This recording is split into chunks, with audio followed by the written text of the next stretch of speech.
911, what's your emergency?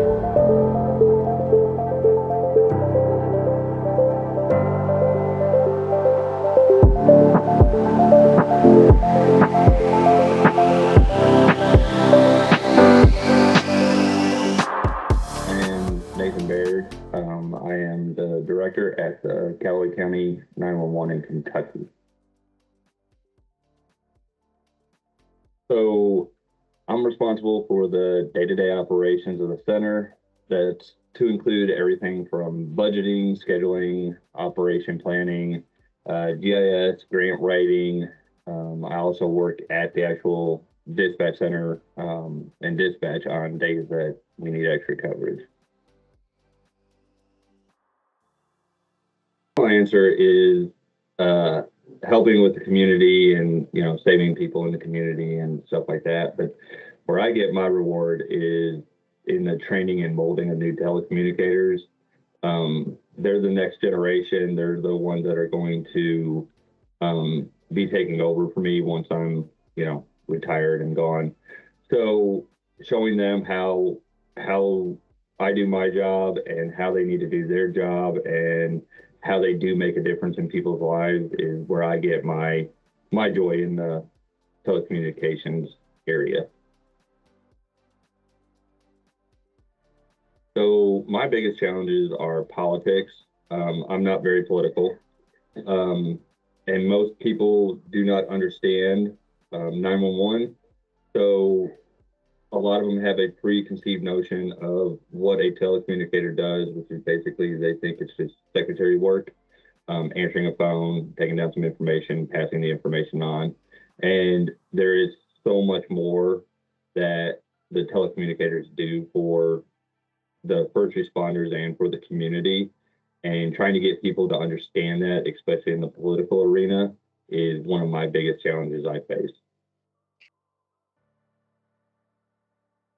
The understanding that telecommunicators are a special breed of people and are hardly ever rewarded for this work. So most people don't see us. So this is odd for me to be in front of a camera and other people to be able to see me 90% of the time, 99% of the time. I'm behind the radio, so nobody really sees me, and I do have a face for radio. So, it's the people that go on scene and they see are the ones that they remember. That doesn't mean that you don't make an impact on the call. You have an enormous impact on the call by calming callers down, by talking to them, and it could be something as simple as praying with them because a loved one has just passed away and they're there by themselves, and so you're just on the phone with them, talking to them until first responders get there. That you are having an impact on this person's life. You're there with them when nobody else is there, and that is something that most people don't understand about our roles, and that is something that I wish other people knew that we did, is that we are there when other people are not. My advice to all my new telecommunicators is let it go, is a good one. And what I mean by that is, we're dealing with people who are, having the worst day of their life, or what they feel is the worst day of their life. They are mad, excited, worried, confused all at the same time. And, they are talking to you in a way that they probably normally would not talk to somebody. And so at that particular moment, you have to be their friend. You have to be whatever it is to get that person through that situation. And once that is done, you have to be able to let that call go and go on to the next one, no matter what the outcome of the call is. As long as you are doing your best, that is all that matters. After that, if you just let it go and go on to the next call, your life will be a lot better. If you hold on to that call and you take it internally, then it's just going to eat you up inside, and it's going to show on your next call, and then that call will eat you inside, and then your next call, and eventually it will just keep eating at you. If you learn just to let the call go and move on to your next call, you'll have a better life as a telecommunicator. From my understanding of the 911 Saves Act, it is a reclassification plan by the federal government to reclassify telecommunicators from a secretary to an actual first responder.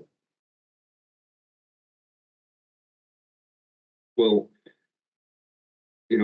people classify us as a secretary, which, we do secretary work, but we do a lot more than that. We document all the calls that are coming in for service. We're documenting what happens during that call. And oftentimes we are doing that with multiple calls at the same time through EMS, fire, police. Police may have 3, 4, 5 calls at the same time at our agency.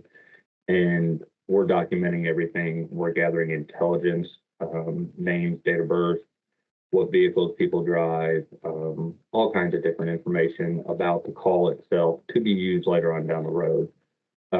We're not just taking information and giving it to somebody and at the end of it. Oftentimes we are getting information, but then we're also looking for information. We're trying to do intelligent work and give that back to the first responders. We are the first ones that are on scene. So while we're not physically on scene, we are the ones that are there that are talking to these people, trying to control a scene through the only tool that we have, which is talking. And a lot of people don't understand that it's really hard to do, to get a situation that is completely confused and crazy and everybody's yelling and fighting, and you get them all to calm down and to start talking to you like you were there. It's a really difficult thing to do. And once you learn that and once you do that, it makes life for the actual first responders when they get on scene so much better. The SAVES Act makes us first responders, which opens us up to a lot of other benefits of first responders and shows and gives gratitude to the work that we actually do, which is saving lives, because we do save lives on a daily basis. The big part of 911 is the stress and the multitasking. And one of the big things that 911 operators need to know is that when you leave the 911 center, you need to leave the 911 center. You need to go home and be with your family at home. You need to be with whatever outside activities you have and not be in that 911 center 24/7. So you don't need to go home and think about the 911 center and how you're going to get back in there and what you're going to do and how you're going to change things.